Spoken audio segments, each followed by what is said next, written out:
Welcome to Resilience Rocks Sales, your front row seat to rocking your sales game. I'm your host, Stacey Copas. Today's episode is brought to you by the Academy of Resilience Inner Circle.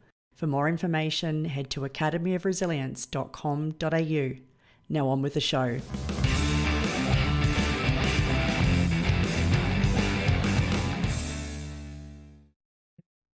Welcome to Resilience Rocks Sales, and today I am excited to have an amazing guest with us. I have got all the way from the USA.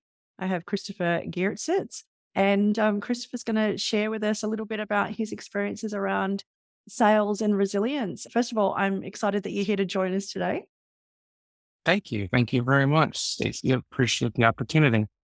And I thought, I guess the great place to start is rather than read a bio and all that sort of stuff, I think hearing someone's story directly from them is far more interesting. So I would just love if you could kick us off with just give us a little bit about the Christopher story. Yes. So I spent the last 15 years as a sales leader at Cardinal Health. And the interesting story for me to get all the way to a vice president of sales, I originally started my career as a physics and chemistry instructor.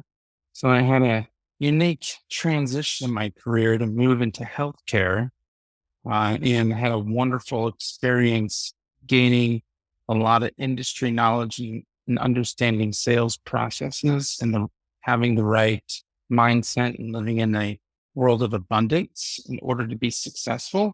And always had that next gear in my career, which allowed me the opportunity to lead teams and people with progressive responsibilities in retail independent pharmacy, as well as healthcare and hospitals, and building relationships in order to provide clinically based and operationally based solutions for various providers in healthcare, specifically pharmacists that own businesses.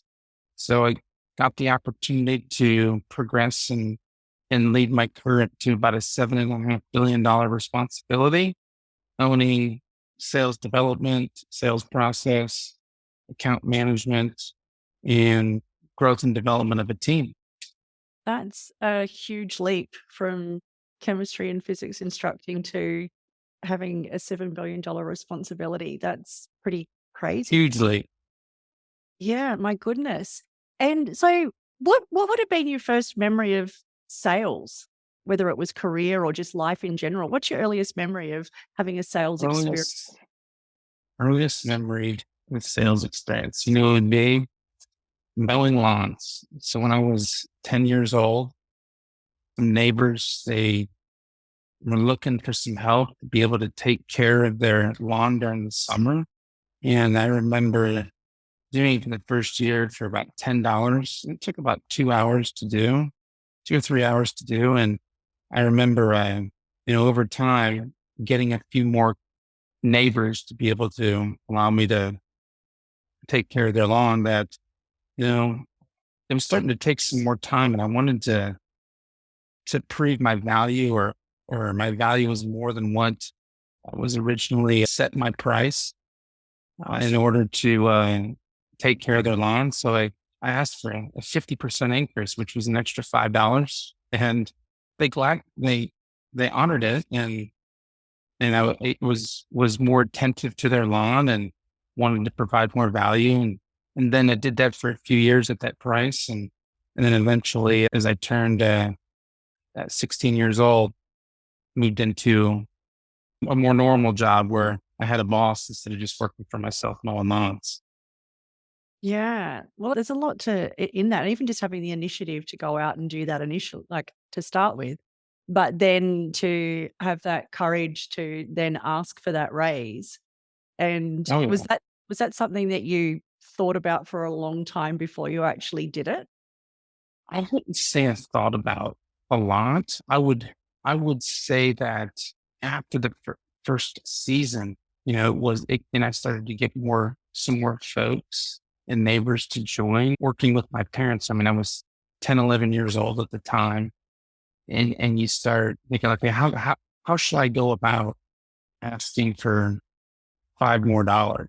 And just share your value. I show up on time. I do a good job at just not mowing the lawn. I'm sweeping the driveway or the sidewalk. I'm edging the lawn as well. So those little things start to add up. It's more than just cutting the grass. It's cleaning up. It's walking the mower and edger over to their residence, and there's more value in than just cutting the lawn.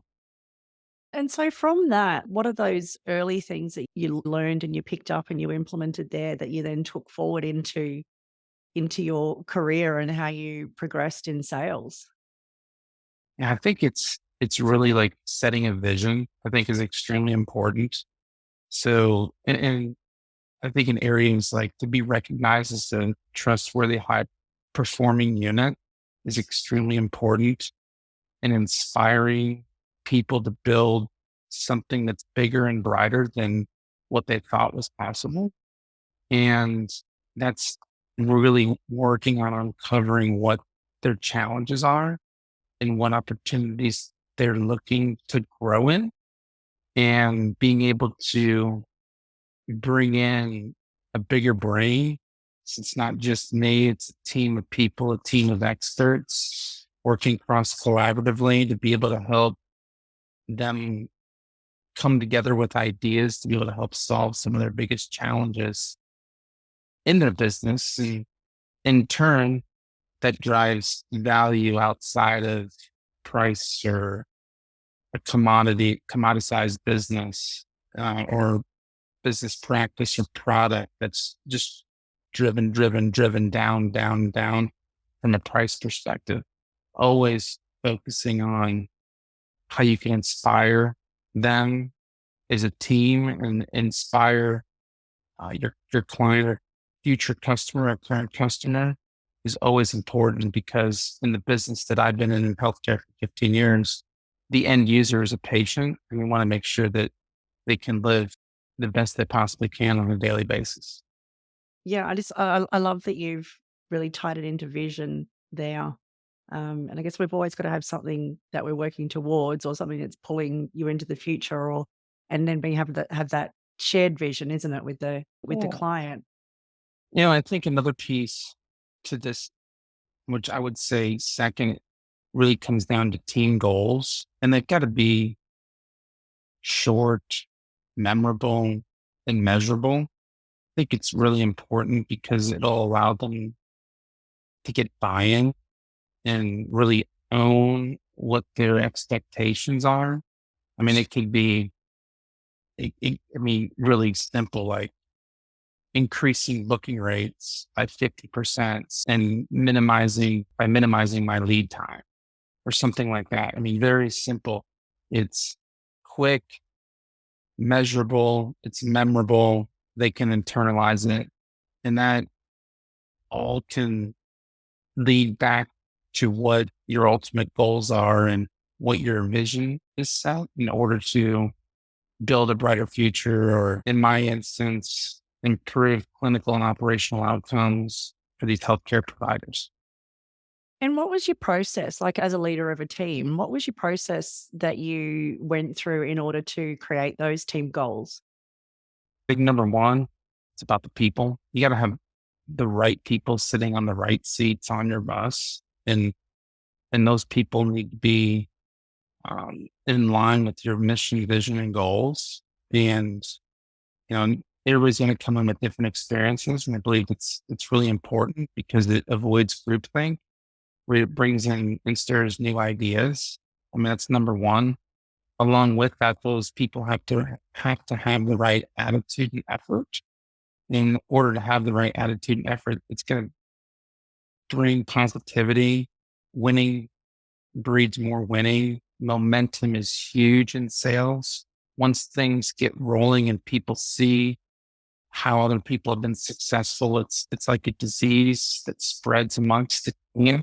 I think it's really important that attitude and efforts there. Next is accountability in my mind.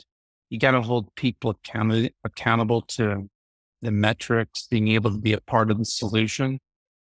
I've always been one that if you're going to bring an issue up, let's bring also a solution along with it so we can brainstorm ideas and how we can get better or solve the problems that are in front of us.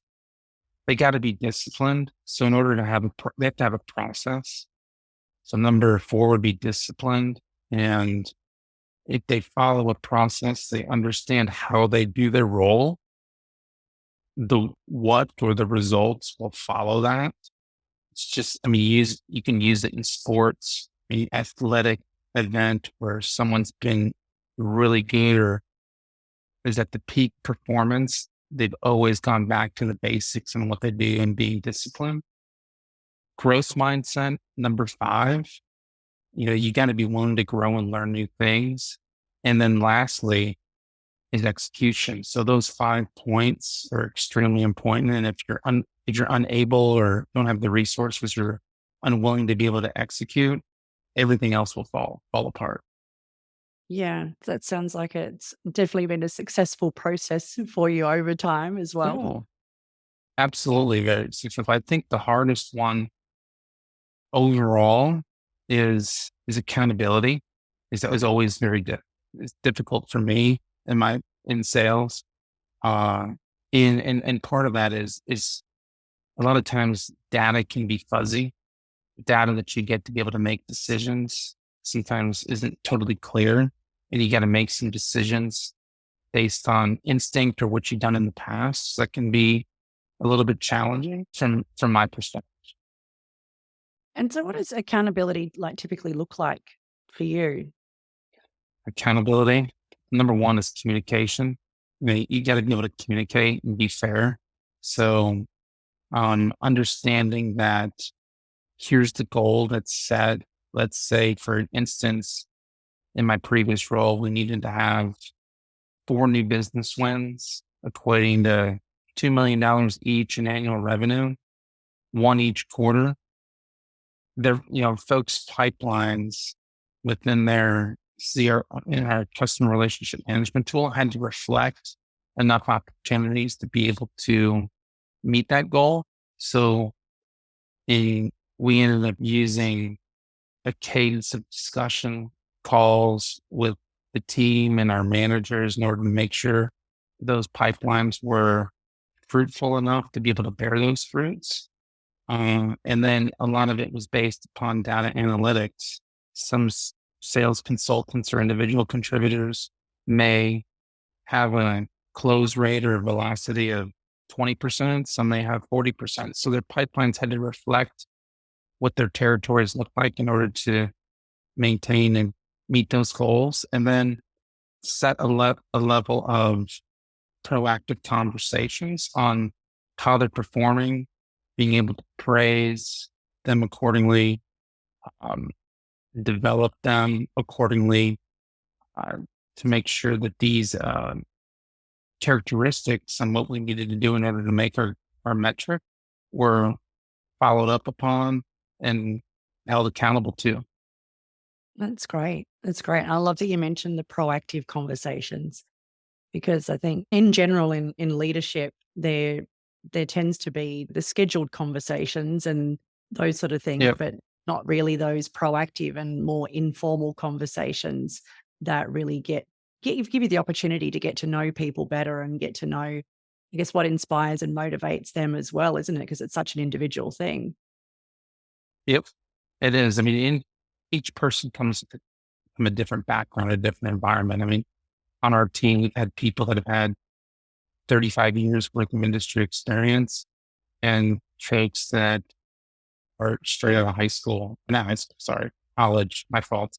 Straight out of college, first real job outside of college that, um, and they've been very successful. I think a lot of their success rides on from the person that had 35 years experience more in the relationship area because they built all those relationships. And a new rookie or someone that's coming in, this is their first real career job out of college, they have more of a growth mindset. They're inquisitive, they're curious. Those are really important um, attributes within the success of being in sales. And it's like being a doctor, doctor diagnosis. When you go see the doctor, they're not telling you a lot of things. What do they do? They ask a lot of questions. You know, has your head hurt? Have you feel nauseous? Are you dizzy? Is it hot to the touch? And then once they start answering these questions, they're able to diagnose what the symptoms are and be able to prescribe you a solution through what they've diagnosed. And that's what sales is really about, is having correct questioning and discovery discussions to uncover what their challenges are and what do we have in our tool chats to be able to help them solve those problems. And if we don't have that, what partners do we work with that we can bring in to differentiate ourselves competition to help us solve a problem that client may or may not have? That's awesome. And it reminds me of, it's that saying, isn't it? Is it prescription without diagnosis is malpractice, isn't it? Yeah, And yeah, there's just so many parallels there, isn't there, with sales? And I think it's absolutely. always a good mindset to have, isn't it? Yes. And you mentioned about success earlier. So from your perspective, what role do you feel that resilience has in sales success? Resilience is extremely important. You're going to be told no a lot. And many a times you got to keep asking questions because you haven't uncovered the true problem. You're blinded by maybe trying to sell a product versus trying to uncover a problem. I think that's extremely important in sales.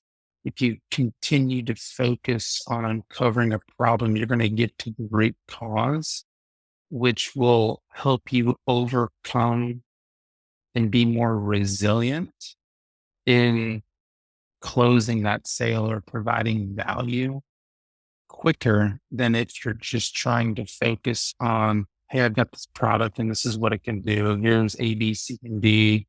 And these are the outcomes that people that use this product are going to have seen, but they may already be using something else or something similar and not even have that problem. So you got to really, really, really, really drive down and understand the root cause so you can and be resilient in that. Because if not, you're going to have to overcome more no's than yeses in your career. And a lot of times that can be extremely challenging and defeating from a sales perspective. And what have you noticed between the sort of people that you've had in your teams? What are the sort of key differences that you saw in the ones that tended to be more resilient and the ones that didn't? I think the biggest thing is they have to have some armor on them for sure. And what I mean is they're going to get it's going to get pushed back, or it's not going to go the way that they're going to want it to go. And it's okay to just not have the answer or just pack it up and sit and think about it and debrief, I think is extremely important. We were really big on a team selling approach. So many a times it was one-on-one, but multiple times it's, two or three people in an office with two or three decision makers. So you had an opportunity to really prepare and prep for what those objections are coming at you. And sometimes it's just not going to be there. So you're going to have to retract back and maybe instead of being further along in the sales process. So our sales process, we had 5 steps. We had business planning, solution discovery.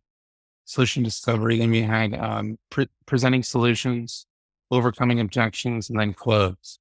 So maybe you're overcoming objections, but the objections that you're trying to overcome, you really didn't fully understand them. And you have to step back 2 steps to go back to a solution discovery to be able to continue to discover what really the root cause is. Just like a doctor diagnosis, you may go in once and he asks you these questions and you answer them, but really the diagnosis was missed a little bit. They got part of it. You got to go back and get another prescription to be able to solve a second ailment, an ailment that wasn't uncovered yet because the doctor didn't do enough diving into the diagnosis.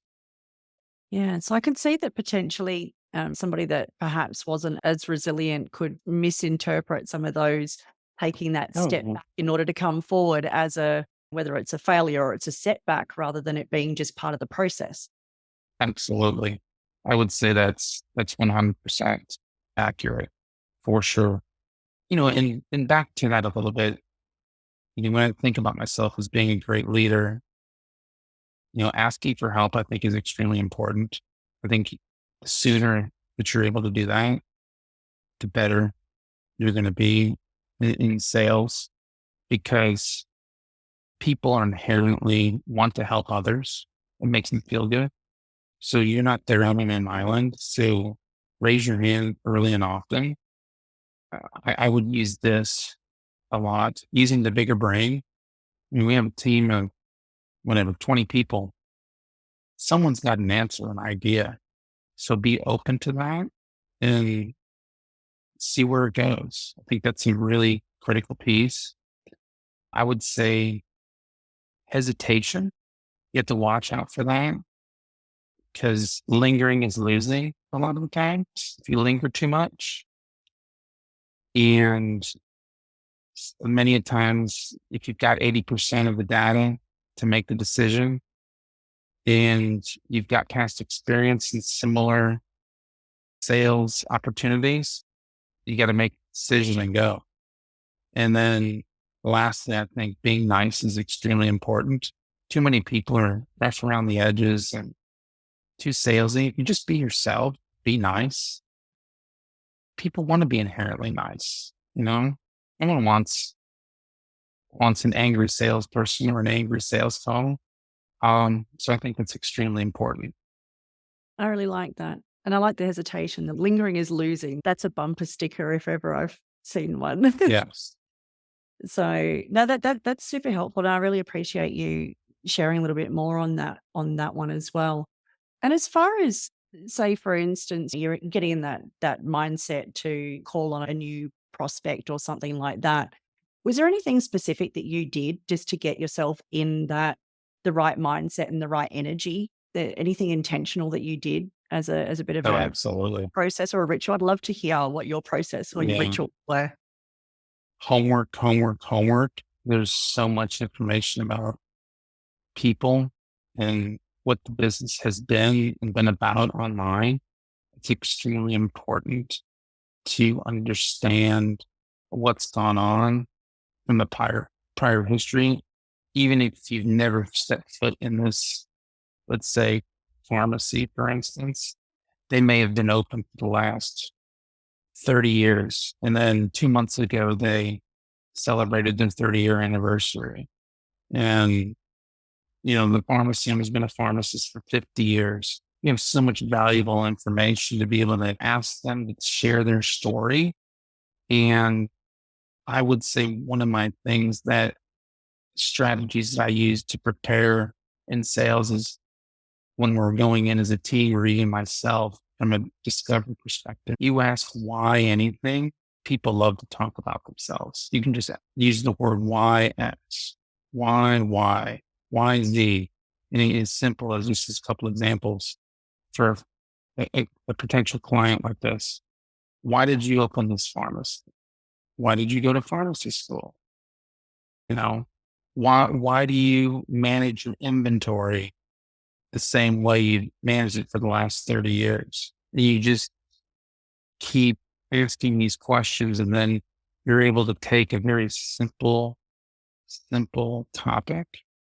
And instead of going a inch deep and a mile wide, you can go an inch wide and a mile deep and get a lot more out of the phone. Because there's so many instances where sales folks just hit these little subjects and go through all these different problems, but they never understand the root cause. And asking those type of questions as well, I can feel that would bring in a bit more of an emotional connection to it as well. Yeah, absolutely. It shows that you're paying attention, that you really care. You walk in and says, well, how is this? I've never talked to Chris first. It's ever in my entire life. How does he know that it's my 30-year anniversary and I've been a pharmacist for 50 years? And, I'm building out this part of my pharmacy to bring in a nurse practitioner or whatever they're doing. Understanding all of that information is extremely critical because there's so many people that will walk in and like, oh, well, how's your current supplier doing? How's the weather been here lately? I mean, that brings zero value and you're not going to get very fast or very far in that opportunity at all if you don't really, really come in and do some preparation beforehand. I think that's one of the biggest pieces in sales is preparation. If you wing it, then it's not going to go very far. Yeah, and I'm sure that you stand out too, because I think that, if you've got a lot of people that have got their tick box approach to Yeah. discovery, then you go in there and you're having conversations like that, then you're gonna connect with them, in a different way than others would. Yeah. And then from that, so resilience, I think is really important here. So once you get that opportunity, the quickest way to get in your next opportunity and be resilient is the person that you just sold a solution or sold a product to or whatever it may be. They are your quickest point of contact to your next sale because they know somebody that probably has or maybe had the same problem as he or she did. Who do you know that you can introduce me to that may have a similar problem as you? And they may rattle off 3, 4, 5 names to be able to provide them a warm introduction that I can sit down and meet and understand what some of their challenges are. And then all of a sudden you're able to fast track maybe um, a sales cycle from 6 months down to 3 months. So then all of a sudden you're able to turn the opportunities a lot quicker and be more resilient through a referral. For sure, because a referral is a huge shortcut, isn't it? It makes a big difference, and also too, I like that is bringing in almost a different aspect to resilience as well, rather than it just being, the emotional, the mental strength and the resilience. It's actually building resilience into your business, isn't it? As far as Oh yeah. having that stuff there as well, which I really like that you took it that way. That you took it that way as well, which is great. Absolutely. Absolutely. You got to forget a lot of things. When things go wrong, you got to debrief, what went wrong, get feedback, and then package it up. Know that that's something that you got to work on and practice, but then don't dwell on it. Move on because if not, it will eat you up. When I was uh, young in my sales career, especially my first leadership opportunity as a sales manager, I hated to lose and it drove me crazy. But then after a while, I had to change my mindset and be more resilient and say, all right, competition took one from me. I'm going to go take two from them. That's all. You just have to change your mindset. It's just a shift in perspective can make all the difference, Yeah, can't it? that's all. And as far as that goes, as far as resilience goes and looking at it intentionally, do you have anything that you have done on a regular basis yourself to build up that muscle intentionally? Or and also in the people that you lead, is there anything that any processes or activities or things that you did to help build the resilience in the people that you led as well? I think being connected to your team is really important. There's so many leaders that are not connected to who people are. I think is extremely important. Now, along with that is being vulnerable. I'm not the smartest guy in the room at all by any means, but bringing people together and really listening and understanding what challenge they're facing, whether they're one level below me, 2 levels, 3 levels below me, they've got the same amount of chromosomes I do. They're in person. I'm a person. I want to talk to them. I made it a habit, which was part of the culture that I built that once a week I would pick up the phone and call somebody for 15 minutes I haven't spoken to in a while just to say, hey, how are things going? What can I do to help you? And then just zipping, move on. They'd start spilling things on what's going on, challenges they have. And then after a while, you start accumulating this information and you can figure out, all right, hey, I need some support from upper leadership to fix denied credits that are coming from our warehouse, example, or we need some more support because we're, there's some gaps in our training for this new solution that just got rolled out to our pharmacies. And we need to bring some attention to that to our training team.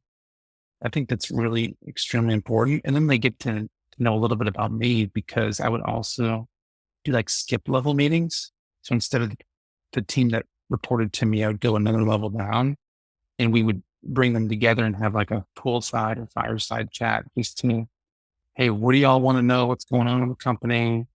What's what I see? Tell me about what's going on in your world.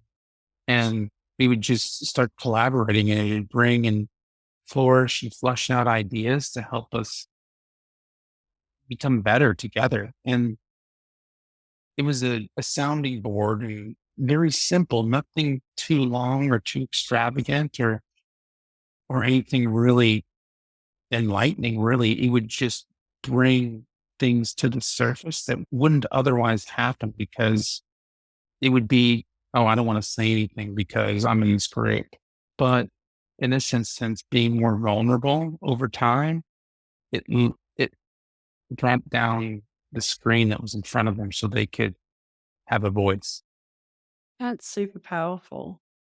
And I love that you mentioned connection and support. There are a couple of the resilience rocks, those foundational pieces, and that you pick up the phone and have that conversation. And they're pieces that I like to speak about a lot too. Yeah. So it's nice to see them in practice. So there's, when you look at sales and like sales folks, you've got 10% that are high performers. You got 80% that are just, they're going to make goal or exceed it a little bit. And you got the other 10 that are just not cutting it. So those 10, you're going to work through to be like, okay, is this an instance that is cyclical, just happened because they had a bad year, or is it perpetual, or whatever it may be? And then if that's the case, you got to rip that tree out and plant a new one. High performers on the other side, I mean, those are the ones that I would say are great people, love great challenges. So it's a good opportunity to give them experiences that maybe the others don't get. Putting them on special projects, so they feel more valued and part in doing something more for the organization, not just the team that I lead, I think is extremely important. They're really good insights. There's a lot that we can take from that. That's for sure. Oh yeah. Yeah, that's super helpful. I've really enjoyed all of the insights and the experiences and the wisdom that you've shared. And I like that you said it's coming from a different approach to most. And I think that there's so much to learn from that, and particularly around that connection and the drilling down and really that's that show them you know them, isn't it? As far as Yeah. when you to those situations and the connection support, you've really touched on some of those key resilience rocks, foundations that are there.